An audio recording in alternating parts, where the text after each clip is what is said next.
Amen. Well, if you have your Bibles with you this morning, I want to encourage you to open them with me, if you will, to Romans chapter 8, beginning in verse 28. Actually, just one verse today, and we'll reference a few other things in chapter 8 of Romans. While you're turning there, I want to just mention, Don, thank you for coming and presenting what the Gideons are doing. While in traveling in India this last year, I was able to spend several nights in hotels. One of the hotels had a Gideon Bible in them.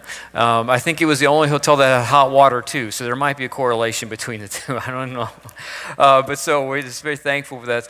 The Word of God gets into people's lives and does what it promises it will do, and that is completely changes. And that's God at work within us. And so here this morning, as we're continue to look at these critical verses for Christian living, I want to focus on one that has just been a very powerful verse in my life and perhaps even in yours. And if not has been, perhaps it will be. In Romans chapter 8, verse 28, Paul, the former persecutor of the church, now the greatest champion by God's grace, writes this: "We know that all things work together for the good of those who love God, who are called according to His purposes." We know that all things work together for the good of those who love God and are called according to His purpose. Let's take a moment to pray before we go on. Father, we can't do anything here without you. We can't do anything any day without you. And Lord, I pray that in these next few moments that you would attune our heart to this most critical verse, so that we would know how to live and honor your name and glorify your name in all that we say and do. And Father, speak to us, speak through myself this morning as we just humbly commit ourselves to you, and that your Spirit would be more alive this morning than we have ever known. And I ask this in the name of Jesus. Amen. Amen. Have you ever had a moment in your life when you were asked to do something that absolutely terrified you, and you had to kind of just muster the confidence and the courage to do it? You know, we can all probably say, yeah, there's a point in my life where I was asked to do this thing, stand up in front of my high school class and do a 3-minute speech, and it terrified me to death, but I found the courage to do it. And just as easy, we can say, here's something where I was terrified and I did it. We can also say, here's something that I was terrified and I didn't do that. I didn't respond the way that I thought I would have responded. I didn't have the confidence that I needed. Confidence is an amazing thing. Confidence comes when we trust something or someone enough, including maybe someone is us, enough to act, even though every fiber in our being says don't. I remember going skydiving. I thought I'd get more of a response out of that. It was great. It was a lot of fun. I really absolutely enjoyed it. I was invited to go with some friends and said yes before I checked with Sean, which was not the right order of doing things, but was able to go, and we spent all day just getting ready for this one jump and watching videos where every 3 seconds said you might die, and they did that on purpose. It was perfectly safe, as much as jumping out of a plane can be perfectly safe. And so we went through all the day of training, and it was a tandem jump. And so when finally our time came, after about 6 or 8 hours of waiting on the tarmac, we go up in this little bitty plane that's basically like a Jeep with wings. And we're up on this Jeep with wings, and the door is open, and we're hearing over the radio everything is going to happen. And now he says it's time to go. So we unclip from the plane and clip to the tandem jumper and lean out the window and look 13,000 feet down. That's a long way down. And if it was up to me at that point, I would have said, this is a nice view. Get me back in the plane. But it wasn't up to me. It was up to the jumper to push us both out of the plane. Because I don't think I would have had the courage to do it myself. Now, fortunately, I had the wherewithal and the thought to ask him before we jumped if I could pull the cord, and he let me do that, and that was exciting. But I remember thinking at that moment, looking down, that this is the dumbest thing I've ever done. But I'd like to do it again. Sometimes we get in life and we just don't have the confidence or the courage to act in something that's right in front of us. And maybe an opportunity that God has put in front of us. Maybe a conversation that we need to have with somebody that we just don't have the courage to do. Maybe it's just something that we know we want to do, know God has given us the opportunity to do, but we just don't have the confidence in ourselves to be able to do that. And all of us can apply that. All of us can think of a moment in life we didn't have that. This morning, from this particular verse, I want you to have confidence, not in yourself, but I want you to have confidence in the Lord. I want you to have confidence in the Lord and have a confident faith. And what I mean by confident faith is this. A confident faith is not what you see and believe to be true, but a confident faith is what you don't see and know to be true. And that's what Paul stresses here. We know. He doesn't say we hope all things work together. Things might work all right together. We kind of think maybe sort of if everything happens in the right way, it might work together. We know that God causes all things to work together for good. He doesn't say all things are good, but he says God is at work causing all things to work for good. And just like the church in Rome, God wants you and I this morning to have a confident faith, not in ourselves, but in who he is. There's many applications from this verse we can draw, but I want to just point out a couple of things in a little bit of time that we have together about growing a confident faith. First, I want you to notice here, to have a confident faith, we need to understand, we need to trust that God is greater than our circumstances. That he's greater than the circumstances we're in. The promise of Romans 8:28 reminds us that not everything in life is good. And some of us this morning have come in and we're dealing with circumstances that you didn't expect, situations that you were not looking for. Some of us this morning have come in and we have people in our lives who have just violated us in so many different ways. And we would say life right now is not good.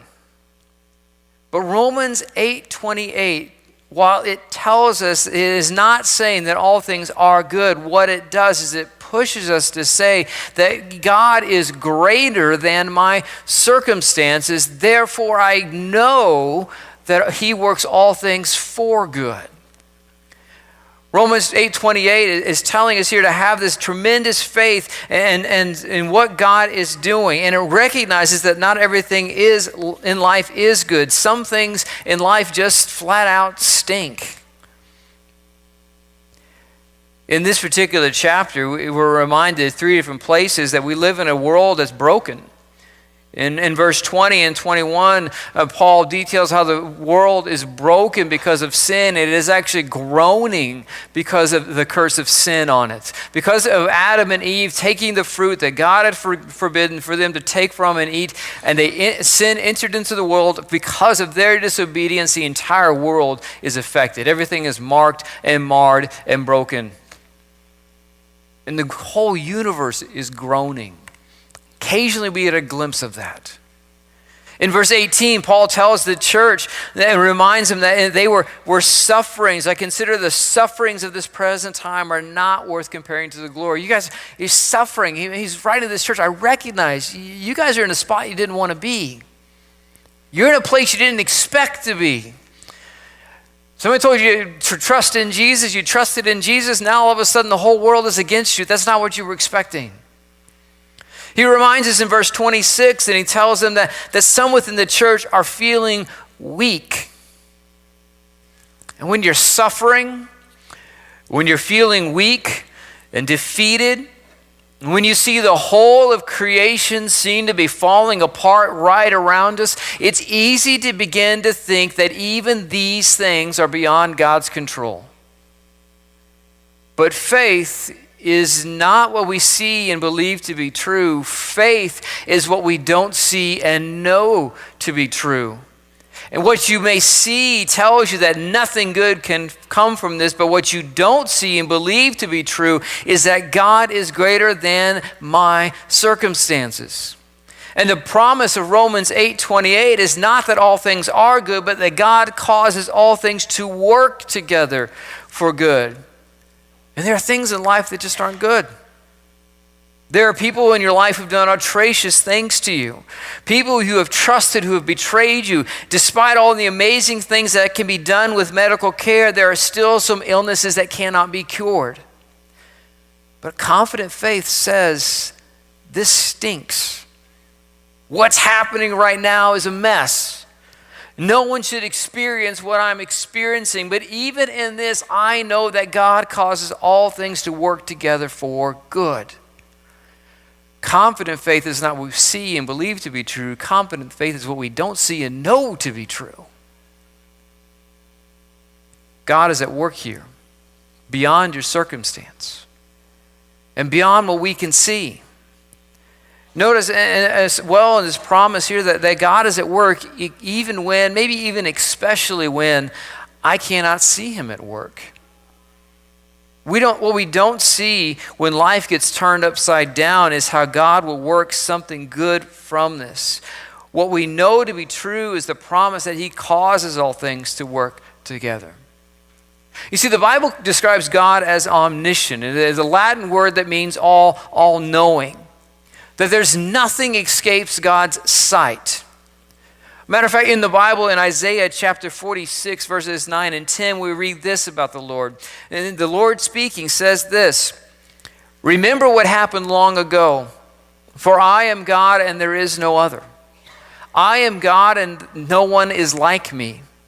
I declare the end from the beginning, the end from the beginning, and from long ago what is not yet done, saying my plan will take place and I will do all my will." The Lord tells us, not just in this promise in Romans 8, but tells us throughout his word that I know the end before it even happens.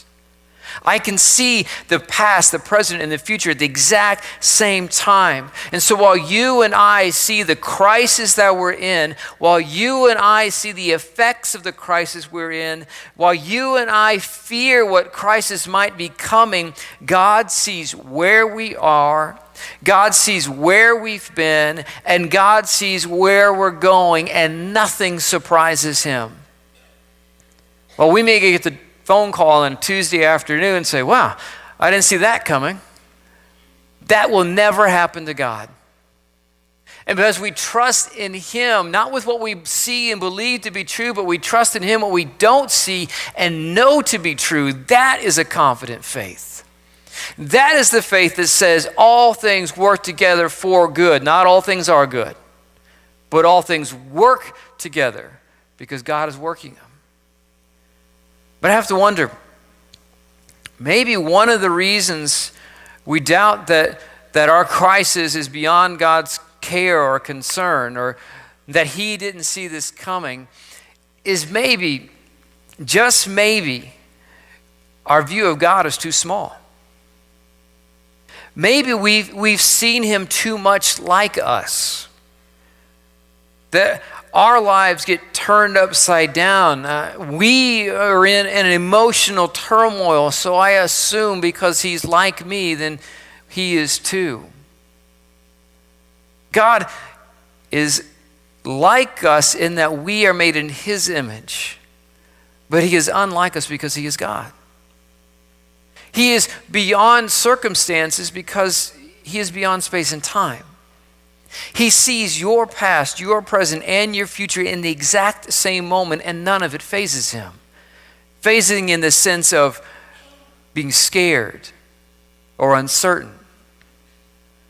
And so we, in our tears, cry out to the Lord at night, why am I going through this? Why is this happening? I don't understand this. What is this turmoil? We come back. We must, in faith, come back to this critical verse and say and remind ourselves that God works all things for good. Even when I can't see the good. Even when I feel like this is way beyond my control. God is never surprised. And the promise of Romans 8:28 is that while God did not cause the disaster to come into your life and mine, he is not surprised by it either. He saw it coming. He allowed it to occur. And in his grace and mercy will cause things to work together for good. Now you may be wondering, well, how could God allow something of evil to happen? I mean, if he is so good, how could he allow something so horrible to occur into my life? How in the world can he work something good from this? Isn't that an unloving thing? Do you remember the story of Joseph? I love the story of Joseph. Joseph is the favored son of Israel, not the nation, but the person. One of 12 boys. Joseph is loved so much by his father, he's given extra things, including a coat of many colors. And Joseph has the ability that God has given him to not only know dreams, but to interpret dreams. And sometimes, like most and a lot of 17-year-old kids, doesn't know when it's appropriate time to tell the interpretation of the dream and when it's not. Joseph is sent out one day by his father to find his brothers who are caring for the sheep out in the field. And while he's coming down the way and they see him, they say, "Oh, look, here comes that dreamer." And they plot to kill him. Instead of killing him, they throw him into a pit, and then as have a slave traders come by, they decide, hey, let's sell our brother into slavery. And so here's a 17-year-old starting out the day on top of the world, finished that afternoon in the bottom of a pit, and by that night he's in chains by his own brothers.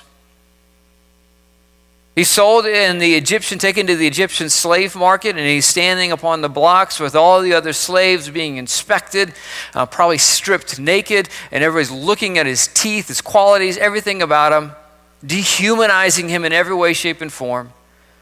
And he's purchased by a man named Potiphar. He comes into Potiphar's house and begins to work, begins to toil away, and God's hand and favor is resting upon him. And as he's working and the Potiphar's trust in him grows, eventually the man Potiphar sets him above everything in his house. And so he worries about nothing. He just trusts Joseph to take care of it. But Potiphar's wife also Joseph catches Potiphar's wife's eye. And she begins to pursue him. And her erotic fascination with him, he continues to reject until one day she falsely accuses him of raping her, and Joseph is sent to prison. He lingered there for 2 years. And through a series of God-ordained, divinely orchestrated events, Joseph is finally brought to Pharaoh to interpret Pharaoh's dream because no one in the land can. Joseph interprets the dream, and Pharaoh's response to that, and the interpretation of the dream is that there will be 5 years of famine and 5 years of feast. The feast comes first, then the famine. And because he's able to interpret this dream, Pharaoh puts him in charge of overseeing the collection, the production of grain, and the collection of grain, and the storage of grain, and eventually the distribution of grain. Has more authority than anyone else. The only person in a position above him is Pharaoh. Well, the famine is widespread.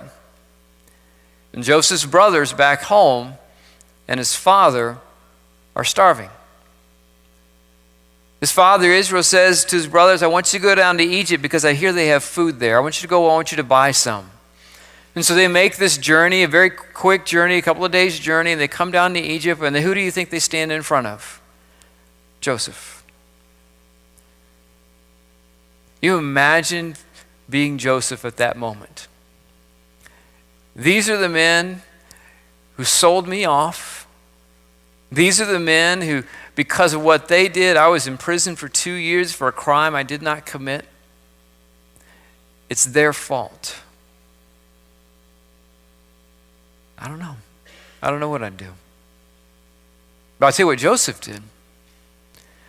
Joseph began to investigate who they were, asking about their father. And eventually the day came, and I encourage you to go back and read this story, but the day came when Joseph finally revealed himself to his brothers. I am Joseph, the one you sold off into slavery. But I want you to notice in Genesis 45, verse 7 and 8, what Joseph says to them after he reveals himself to them. After all these things and years have happened to him, Joseph says this to his brothers. God sent me ahead of you to establish you as a remnant within the land and to keep you alive by a great deliverance. Therefore, it was not you who sent me here, but God. He has made me a father to Pharaoh, lord of his entire household, and ruler over all the land of Egypt. Joseph is telling his brothers, you thought what you did was you doing as this was God turning what was evil into good to save you. A few years later, Joseph's father dies, and his brothers again get nervous that maybe he'll, now because our father's gone, he'll act out and carry out revenge on us. In chapter 50, verse 20, Joseph says this in response to his brother's fear. You planned evil against me. God planned it for good, to bring about the present result of the survival of many people. Planned here in Genesis is from a Hebrew word that means to weave. Like someone who is weaving a tapestry together. The strings sew in and out, making this picture. Brothers, what you intended to do for evil, God wove it together for my good and your good. Joseph's brothers intended evil. God caused all things to work together for good. You see, the promise of Romans 8:28 is that God is at work even when, and maybe even especially when, I cannot see him at work. Confident faith is not what you see and believe to be true, but confident faith is what we don't see and know to be true. And maybe for you this morning, you're in the place in life where that you didn't imagine. Circumstances that just flat out stink. Even situations that seem to keep going around and around and around with little end in sight. And the most powerful thing that you can do today is to stand in confident faith and say, Lord, I don't see how, but I know you will cause all things to work together for good. And then wait. You wait like Joseph waited. Faithful and wait. But unlike Joseph, you may never see this side of eternity why things happened in the way that they did. But you have the promise this side of eternity that God causes all things to work together for good to those who love God, to those called according to his purpose. The life of faith is not what we see and believe to be true, but the life of faith is what we don't see and know to be true. In his Bible, an elderly minister carried a bookmark that was made of silk threads and with a motto written on the one side of it. He always carried it whenever he went to visit with families, particularly those who had a death come into the home or some type of tragedy came into the house. And when he came, he would sit with the families and he would frequently show them this bookmark and present the reverse side first with its unintelligible design, all the strings going every which way and that way. And when he asked the one who was in mourning about it, he said, what do you see? And without finding any explanation to the disorder, they would then ask them to turn it over and they would very clearly read the words, God is love. And that is some of us this morning. If not this morning, perhaps one day shortly. And we're looking at the life that we have and been given the life that we're living, and we see all these strings going every which way, and none of them make any sense. But we turn it over and receive the promise that God is love and he works all things for good for those who love him and are called according to his purpose. What is his purpose? His purpose is salvation. His purpose is for you and I to respond to the call of Jesus in faith, to embrace the promise of Romans 10 that all who call upon the name of the Lord, believe in their heart that God raised him from the dead, will be saved, will be rescued from the mark and mar and messed up world of sin. To know, not see, but know that God works all things for good for those who love and called according to his purpose. And God, in his mercy and love for us while we were still sinners, sent Jesus to die for us, to take the punishment of our sins that we deserved, so that all who can respond to the call of Christ, confess Jesus as Lord with their mouth and believe in their heart, might be saved. To say those who love God here reflects those who call upon the name of Jesus, been filled with the Father's love, and therefore love him. To those he's made this promise. Romans 8:28 is a critical verse, absolutely critical verse. Because I can guarantee you, if you have not, you will. There will be a day when life is falling apart. Maybe you're there now. And you need to know that even in this is not beyond God's control. Even in this, it is not beyond God's sight. Even in this, you may never see how this is going to work out, but you have the promise that he works for good. Do you trust him? Will you give your life to Christ today? Will you receive that purpose, that love that God has for you, and giving yourself to him? God works all things for good, called according to his purpose. Let me just close with this. I don't know what life was like when you woke up this morning. Maybe you went to bed last night thinking, I'd really just rather just fall asleep and have the Lord take me home. God has you here for a reason and a purpose. The first purpose is to give your life to Jesus Christ. Without him, there's nothing. And the second is to trust him, even when you can't see it. When you begin to trust him, even in ways that you can't see, your faith will grow in ways you can't even imagine. Because God is faithful to what he's already said in his word, that he will work this for good. He will work it for good. And maybe, just maybe, that's all the reminder you need. God, you're going to work this for good. God, you're going to work this for good. God, you're going to work this for good. And then watch and see him do it. I don't know what's happening in every family. I wish I did. But I know God's at work. Let's watch him be at work. Maybe today, the Lord has been at work to calling you to faith in Jesus, and today is the day you want to, in a public way, invite Jesus to come into your life. Respond to him in faith.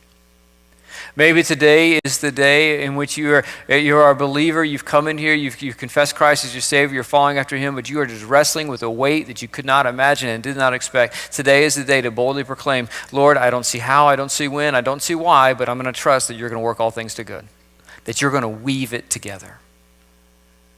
Maybe today is the day the Lord has led you here to be a part of this church family, who will lean on each other when those days of calamity come, and encourage each other and rejoice with each other when those days of celebration are here. However the Lord is moving today, let's respond to him. Would you stand with me as we close in prayer and we sing a song of invitation?